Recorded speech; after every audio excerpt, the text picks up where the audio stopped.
Hello everybody, welcome to a new video by Technopeople, and in this video I will be showing you guys how to format a table in HTML.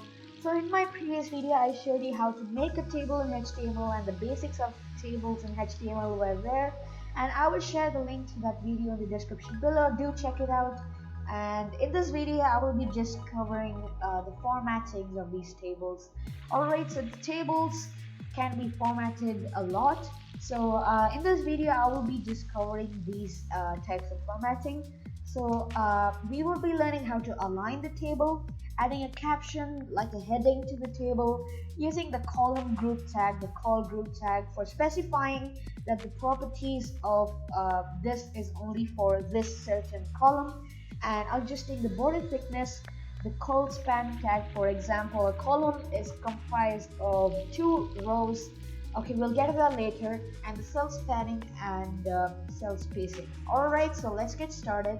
And before that, I will encourage you guys to subscribe to my channel, hit the bell icon and give this video a like.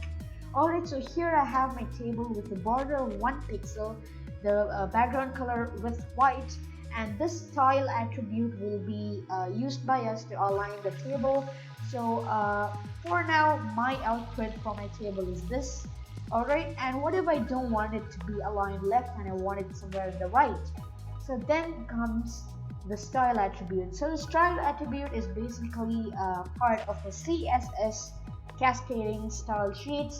So that is a totally different topic. Is for formatting HTML pages and HTML elements to be formatted. So CSS is a whole new branch of knowledge in HTML. So I will be making a new series on CSS soon.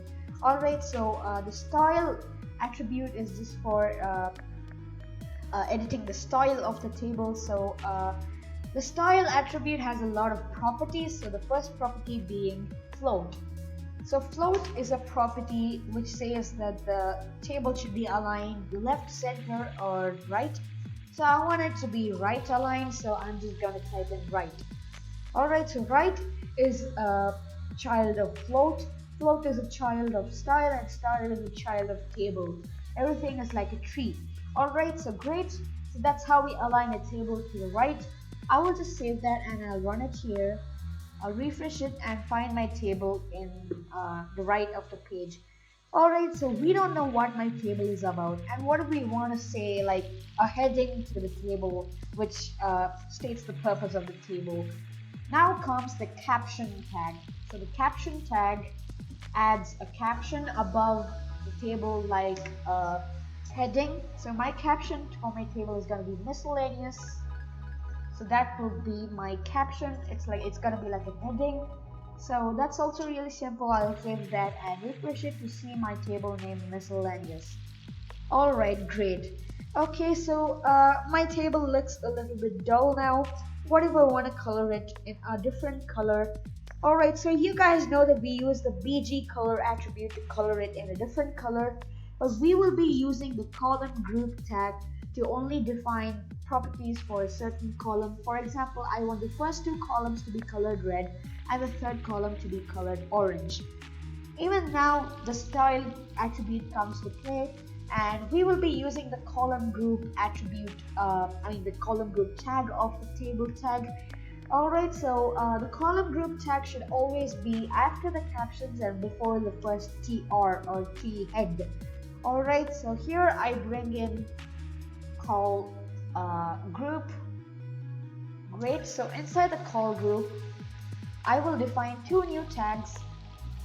The column tag, so I want 2 of those column tags because there are 2 groups of columns. One group is of 2 columns together and it's gonna be colored red, and the other group of columns is comprised of 1 column which will be colored orange. Alright, so we have an attribute to the call tag which is span. So span is basically just telling the call tag that it owns 2 columns or just 1 column. So I'm going to type in 2 here because I want these 2 columns to be colored red. If you want, you can also change this to 1 and only the first column will be selected. Alright, so span is 2. We're just saying that this group comprises of the first, second columns. Alright, so that's one attribute, and we'll also be bringing another style attribute here. So the style is now going to be something different. It's going to be the background color. Alright, so the background color, I want it to be red. Okay, so we are using CSS here, that's why it is highlighted blue. Alright, so I will save that. And by the way, we don't need a span for this because it is default that it has only one column left to occupy. So we can directly just say style background color yellow. I'll just copy paste that, and I want it to be yellow or orange, say orange. Alright, so it's gonna be orange. I will save that and I shall refresh it again, and voila. My first two columns are colored red and the third one is colored orange. Great. Alright, so we have learned four things till now: aligning the table, adding a caption using the call group tag, and now we will be learning how to adjust the border thickness. Now if you see that we already have a border attribute of the table tag which creates a border around the table of width 1 pixel. What if we want it to be thinner? Then we add a value of 0.5. I will save that and I will see that the border has become significantly thinner. Alright, so that looks a lot better now. And what if I want to be nice and fat? Alright, so I will set that value to 3 and it will be a lot fatter now. I will refresh that again to see it very fat. And we can go on increasing the value if we want it to be a lot more fatter, for example 20. I will refresh that, and whoa, that's really fat. Alright, great. So that is adjusting the borders of the table, and after this we shall be learning about a really important tag in formatting tables, the call span tag. So for example, we have a table with one column comprising of 2 rows or vice versa, like one row comprises 2 columns. A main row like that or a main column like that is defined by the column span tag. You shall see, so the column span tag is for one of the rows or one of the columns. So say I want this tr, that row, to be of span, sorry about that. So the column span of this, okay, so the column span of this column is now gonna be, okay, just to tell you guys, there are 2 types of this span thing here, the column span and the row span.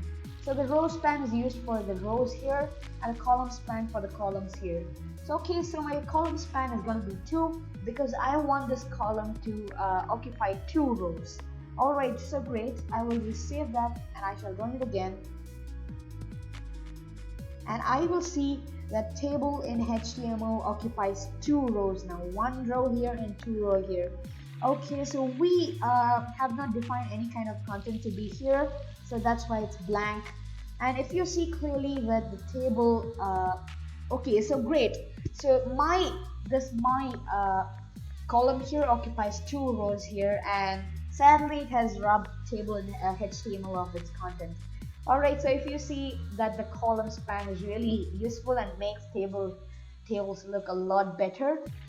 Alright, so great, that's our call span attribute, and you saw how beautifully it merged these 2 rows into this one column.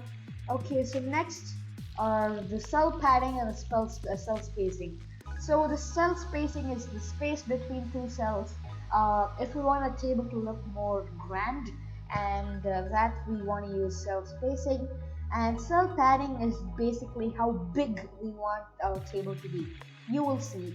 Alright, so the cell padding and cell spacing can be added to this table tag here. I'll first try cell padding. So cell padding, I want the value to be say 10. I will save that and I shall run it to see my table significantly bigger. Alright, so everything is bigger now. What if I want to change it to a bigger number, say 20? I will save that and I'll run it again. And voila, my table is really big now, and now it looks a lot better with this thick border too. Alright, so the final one is cell spacing. Alright, so cell spacing will just add space between 2 cells, like pixels. Alright, so we can also try the cell spacing. So now this value I think is gonna be 30. Now keep a smaller number, 20. So it's gonna insert a 20 pixel gap between two cells and two cells. So I will save that and I should run it again. And you can see the spaces here between the cells. And I can also increase that value for the gap to be bigger. For example, I want 30. I will save that and I'll run it again to find a larger gap here. Okay, so I don't want much gap here, so I will just save it to 10. I'll run it again to see a little gap here. Alright, so my table looks nice. Alright guys, so that's the end of my video and we learned a lot today about formatting tables. Please feel free to ask any comments, any doubts in the comment section below. Please subscribe to my channel, give this video a like and hit the bell icon. Goodbye.